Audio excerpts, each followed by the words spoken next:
Hello and welcome to Millennium News Hour. I am Tanzeeba Naureen. In today's bulletin, we will present top and trending news from across the nation and the world. Let's begin with the headlines of the day.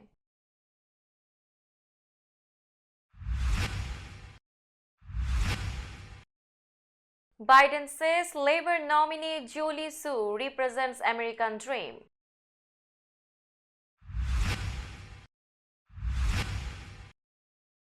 Chicago Mayor Lightfoot ousted Wallace Johnson in runoff.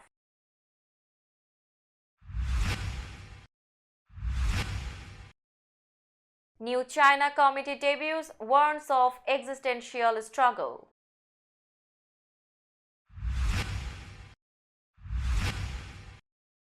Blinken wraps up Central Asia tour before G20 talks in India.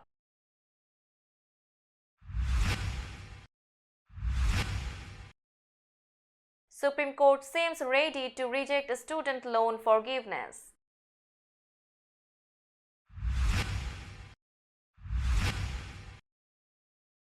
Jury visits crime scene before closings at murder trial.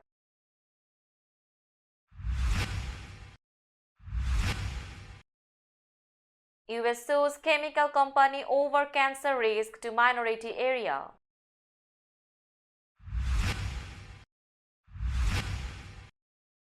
Kiss reveal last dates of their farewell tour ending in New York City.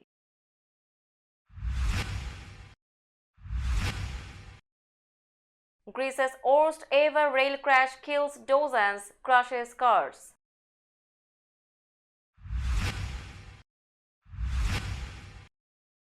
China dismisses FBI statement on COVID-19 lab leak theory.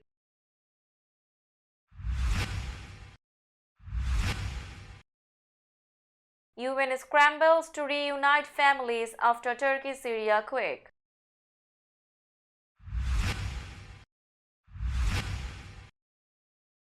China rips new US House Committee on countering Beijing.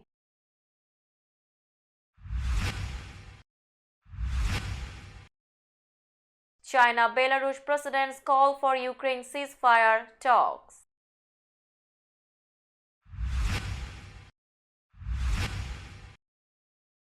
Nigeria's Bola Tinubu declared winner of presidential vote.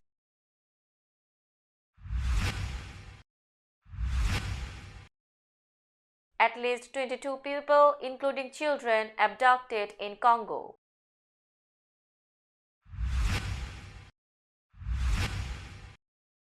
Shipwreck of Italy, stadium filled with coffins of migrants.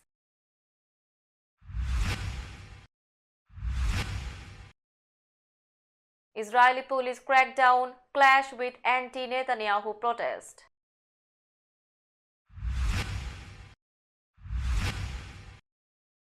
Kobe Bryant family settles photo lawsuit for $28.5 million.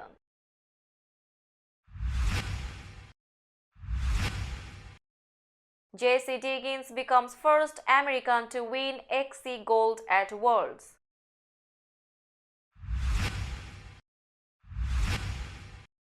And Djokovic advances, Rublev saves 5 match points in Dubai win.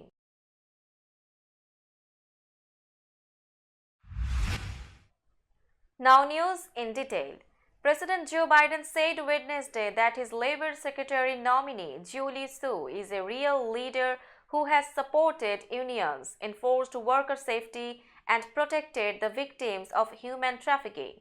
Julie is the American dream, Biden said in remarks at the White House. She is committed to making sure that dream is in reach for every American. The daughter of an immigrant mother who arrived on a cargo ship, Su said she believes in the transformative power of America. She noted that a union job gave her parents a path to the middle class, one that eventually led her to college at Stanford University and law schools at Harvard University. To all workers who are toiling in the shadows, know that we see you, we stand with you, and we will fight for you, Su said. Su, the current Deputy Labor Secretary, would replace the departing incumbent, former Boston Mayor Marty Walsh, whom Biden hailed by saying, "If I ever want anybody in the foxhole with me, I want Marty Walsh," a civil rights attorney and former head of California's Labor Department. Sue was central to negotiations between labor and freight rail companies late last year, working to avert an economically debilitating strike. She also has worked to broaden employee training programs and crack down on wage theft. If confirmed by the Senate, Sue would also be the first Asian American in the Biden administration to serve in the cabinet at the secretary level. Paul Vallas and Brandon Johnson will meet in a runoff to be the next mayor of Chicago after voters denied incumbent Lori Lightfoot a second term, issuing a rebuke to a leader who made history as the head of the nation's third largest city. Vallas, a former school CEO backed by the police union, and Johnson, a Cook County commissioner endorsed by the Chicago Teachers Union, advanced to the April 4 runoff after none of the 9 candidates was able to secure over 50% of the vote on Tuesday to win outright. Lightfoot, the first black woman and first openly gay person to lead the city, won her first term in 2019 after promising to end decades of corruption and backroom dealing at City Hall.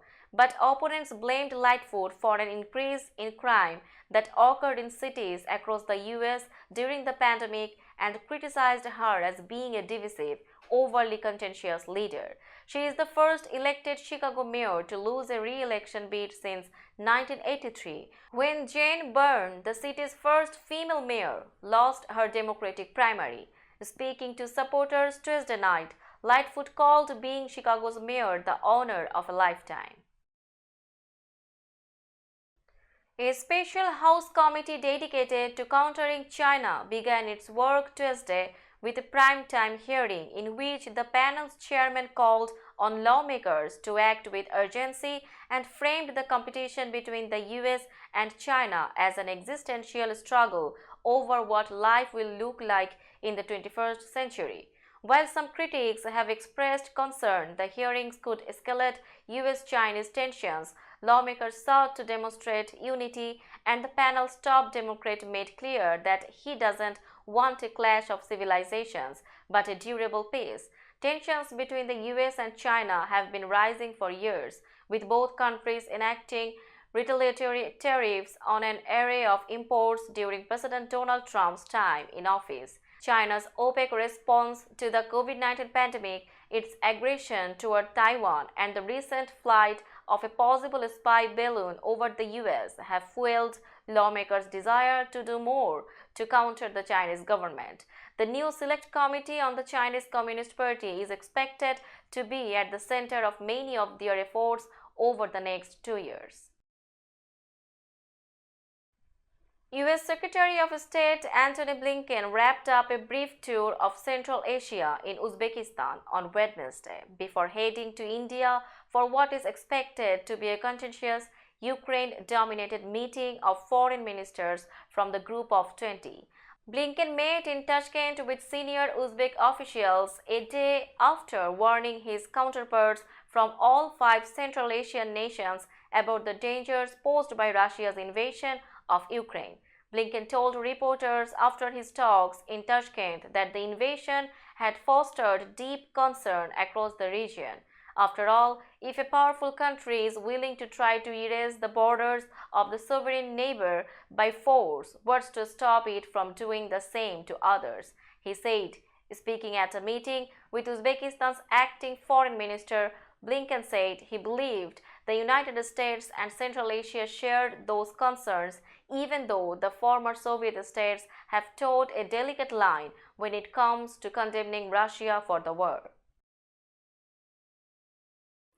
Conservative justices holding the Supreme Court's majority seem ready to sink President Joe Biden's plan to wipe away or reduce student loans held by millions of Americans. In arguments lasting more than 3 hours Tuesday, Chief Justice John Roberts led his conservative colleagues in questioning the administration's authority to broadly cancel federal student loans because of the COVID-19 emergency. Loan payments that have been on hold since the start of the coronavirus pandemic 3 years ago are supposed to resume no later than this summer. Without the loan relief promised by the Biden plan, the administration's top Supreme Court lawyer said delinquencies and defaults will surge. The plan has so far been blocked by Republican-appointed judges on lower courts. It did not appear to fare any better with the 6 justices appointed by Republican presidents. Biden's only hope for being allowed to move forward appeared to be the slim possibility, based on the arguments that the court would find that Republican-led states and individuals challenging the plan lacked the legal right to sue.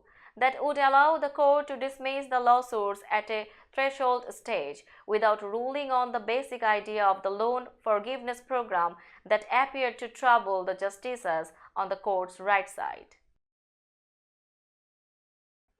Jurors on Wednesday visited the South Carolina state where prosecutors say disgraced attorney Alex Murdaugh shot and killed his wife and son during the crime scene before heading back to court to hear closing arguments in the closely watched murder trial.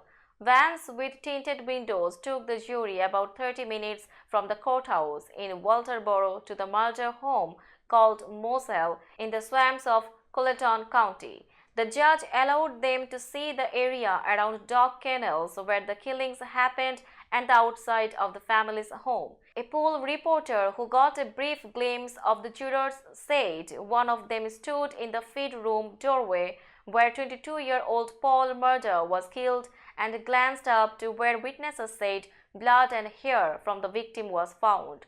Jurors wouldn't hear testimony during the visit to the property, and they would only be allowed to ask questions of Judge Clifton Newman. They were joined by several bailiffs, a court reporter, and lawyers from both sides, as well as deputies who testified earlier in the trial. They were warned to watch for snakes. Federal officials sued a Louisiana chemical maker on Tuesday, alleging that it presents an unacceptable cancer risk to the nearby majority Black community and demanding cuts in toxic emissions. Denka Performance Elastomer LLC makes synthetic rubber, emitting the carcinogen chloroprene and other chemicals in such high concentrations that it poses an unacceptable cancer risk, according to the federal complaint. Children are particularly vulnerable. There is an elementary school a half-mile from the plant. The former DuPont plant has reduced its emissions over time, but the Justice Department, suing on behalf of the Environmental Protection Agency, said the plant still represents an imminent and substantial endangerment to public health and welfare, including elevated cancer risks. Rockers Kiss have announced the final shows of their last tour. The band plans to hang up their platform boots after 2 back-to-back shows at Madison Square Garden in New York at the end of 2023. The last leg of the band's 17-date North American tour kicks off in October in Texas and hits California, Washington, Canada, Tennessee, Indiana, Illinois, Maryland, and then culminates in their hometown's famous venue on December 1 and December 2. Kiss was born in New York City on 23rd Street half a century ago. It will be a privilege and honor to finish touring at Madison Square Garden, 10 blocks and 50 years from where we first started, said the band in a statement. The band is currently made up of original members Paul Stanley and Gene Simmons, as well as Eric Singer and Tommy Thayer. Their best-known songs include Rock and Roll All Night, I Was Made for Loving You, and Detroit Rock City. Tickets will be available to the public on March 10 at livenation.com. Now it's time for global updates.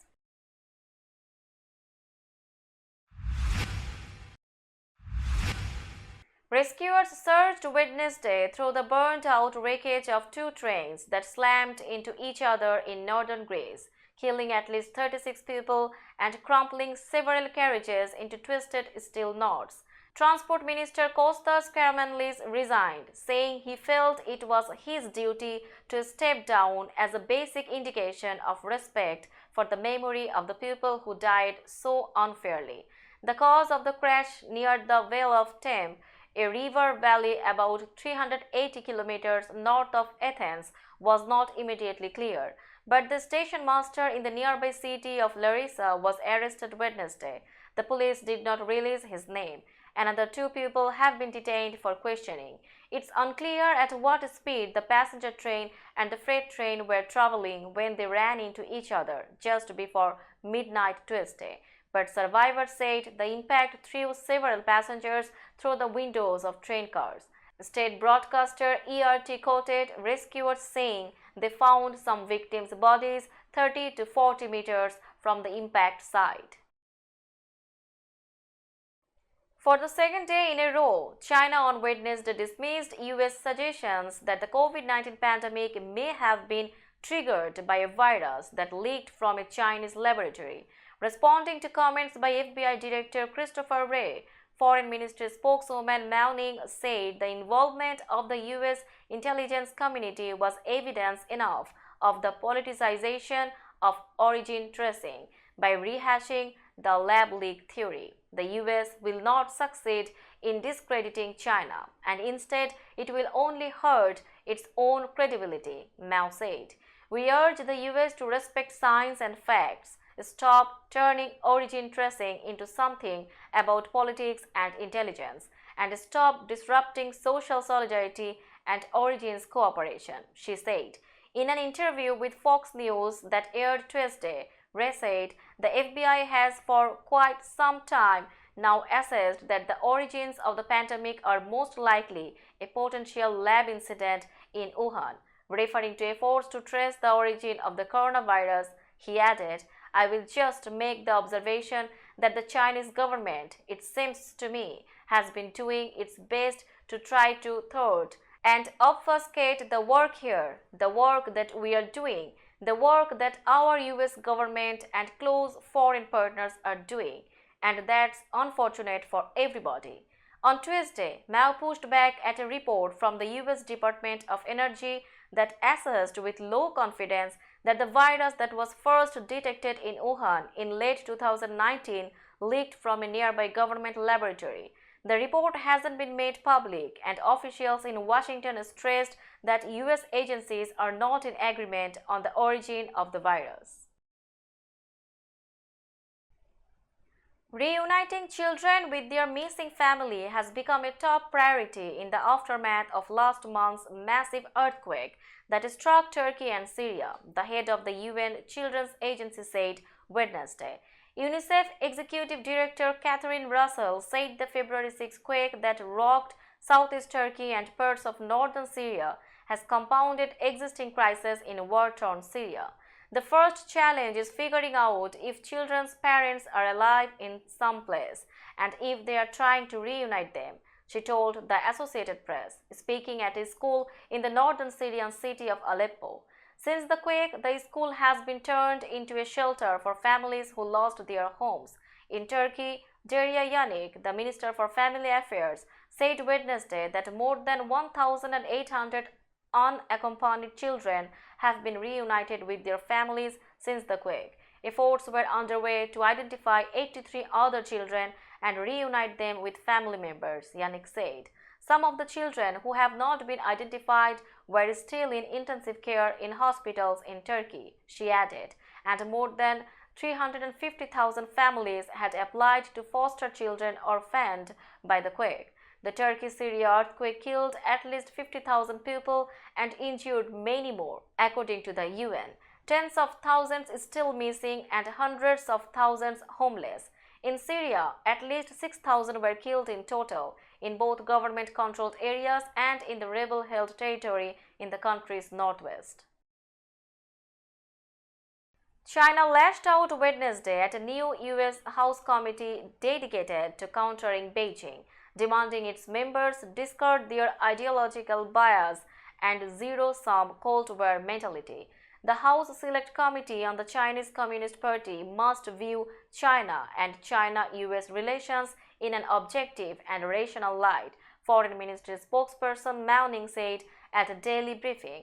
We demand the relevant US institutions and individuals discard their ideological bias and zero-sum Cold War mentality, she said. They must stop framing China as a threat by quoting disinformation, stop denigrating the Communist Party of China, and stop trying to score political points at the expense of China-US relations.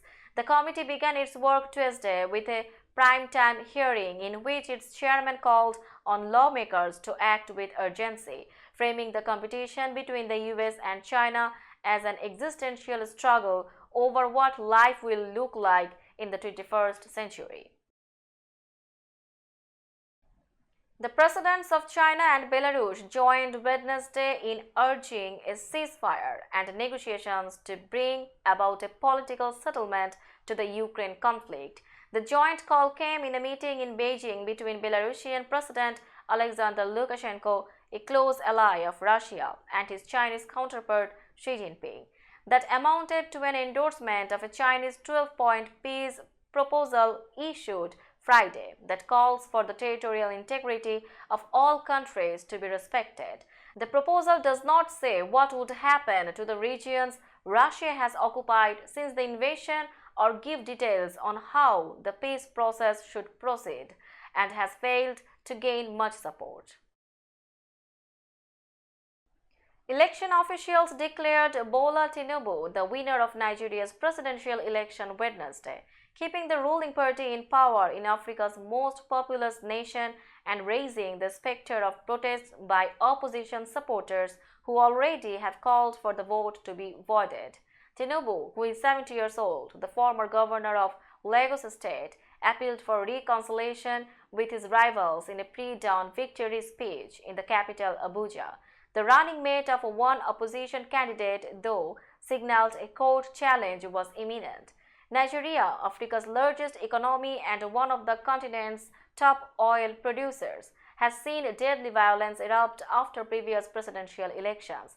Tinubu urged Nigerians to unite behind his administration after he takes office on May 29. At least 22 people, including children, were abducted from 3 villages in northern Congo, local authorities said. 7 armed men dressed in white military uniforms attacked towns in Ango territory in Basse-Ville province Tuesday. Area Administrator Mazel Lekabusie Marcelin told the Associated Press by phone. The Central African nation has been racked by violence for decades, mostly in the east where some 120 armed groups fight for power, influence, natural resources, and some to protect their community. No one has claimed responsibility for the latest kidnappings, but the region was once a stronghold of the Lord's Resistance Army, a rebel group from Uganda, led by warlord Joseph Kony, one of the continent's most notorious fugitives. While the group has become a shell of its former self, carrying out very few attacks, the incident highlights the region's vulnerabilities, with porous borders and weak security services that allow these groups to persist, analysts say. Wailing and other expressions of grief echoed through a sports complex in southern Italy as public viewing began Wednesday of the closed coffins holding the bodies of dozens of migrants who died in a shipwreck. Meanwhile, the search by air and sea to spot any of the many believed still to be missing continued for a 4th day. Italian state TV and the La Presse news agency said a child's body was the latest of 3 corpses to be recovered, raising the confirmed death toll to 67. Emerging in the aftermath have been conflicting or not completely synchronized accounts by authorities of what was known about the vessel in the last hours of its voyage before the shipwreck. The migrants' wooden boat, crammed with passengers who paid smugglers for the voyage from Turkey, broke apart in rough water just off a beach in Calabria before dawn on Sunday. 80 people survived the shipwreck. According to survivor accounts, The boat had held 170 or more passengers when it set out from the Turkish port of Izmir a few days earlier. Weeks of anti-government protests in Israel turned violent on Wednesday for the first time as police fired stun grenades and a water cannon at demonstrators who blocked a Tel Aviv highway. The crackdown came shortly after Israel's hardline National Security Minister urged a tough response to what he said were anarchists. The violence came as thousands across the country launched a national disruption day against the government's plan to overhaul Israel's judicial system. The protest moved later Wednesday to Jerusalem, where protesters rallied outside the Knesset, Israel's parliament, chanting. Demonstrators were set to gather in the evening in front of Prime Minister Benjamin Netanyahu's private residence in central Jerusalem. Netanyahu's allies say the proposed judicial overhaul program is meant to reduce the influence of unelected judges. But critics, including influential business leaders and former military figures, say Netanyahu is pushing the country toward authoritarian rule and has a clear conflict of interest in targeting judges as he stands trial on corruption charges. Now it's time for business news.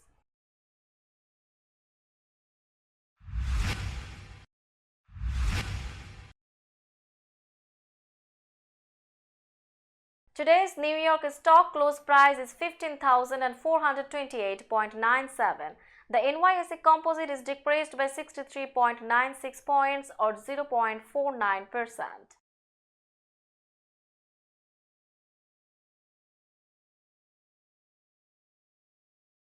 Tokyo stock close price is 27,516.53. The Nikkei 225 index is increased by 70.97 points or 0.26%.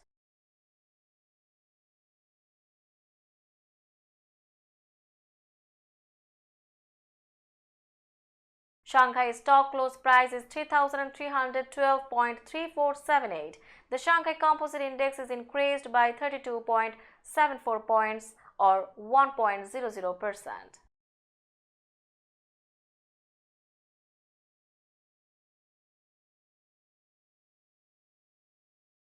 Hong Kong stock close price is 20,619.71. The Hang Seng Index is increased by 833.77 points or 4.21%.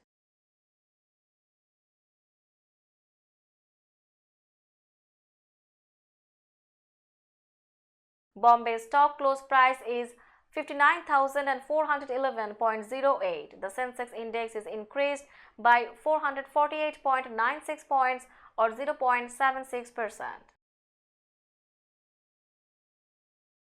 Let's have a look on today's sports stories.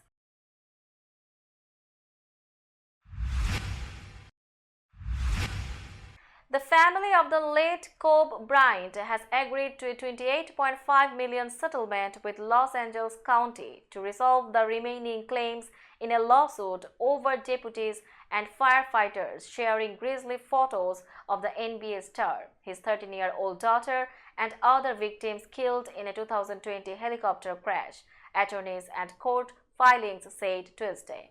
The figure includes a newly agreed upon payment from the county of $13.5 million along with the $15 million a federal jury awarded Bryant's widow, Vanessa Bryant, at a trial in August. The agreement resolves any future claims by Bryant's 3 surviving daughters, related issues pending in state court, and other costs. A proposed settlement order, which a judge must approve, was filed Tuesday in federal court. Jessie Diggins became the first American to win World Championship gold in an individual cross-country ski race, finishing 14 seconds in front of Sweden's Frida Karlsson on Tuesday. The 31-year-old Diggins outlasted the competition in the 10-kilometer race, crossing the line in 23 minutes, 40.8 seconds, to become the first racer outside of Europe to win gold at a World Championships in the sport since 2017. She also made history at the Winter Olympics last year. Diggins closed the Beijing Games with silver, the best result by an American in an individual cross-country skiing event since 1976, after earning bronze in an event to become the first woman from the US to win an individual cross-country medal. Top-ranked Novak Djokovic eased into the quarterfinals at the Dubai Championships by beating Talon Grigspor 6-2, 6-3 on Wednesday. Djokovic extended his winning streak to 19 matches in tidy fashion a day after being pushed to a third-set tiebreaker by 113th ranked Thomas Muchach. The 35-year-old Serb broke the 39th-ranked Grigspor 4 times to remain unbeaten this season. It was Djokovic's second match since winning his 10th Australian Open title. Let's have a look on today's weather forecast.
That's all in today's news. Keep watching Millennium News 24 for latest news. Millennium TV USA and Millennium News 24 network is transmitted and available to be watched free for all at TVs such as Sony, Samsung, LG, Roku TV, Amazon TV and Apple TV.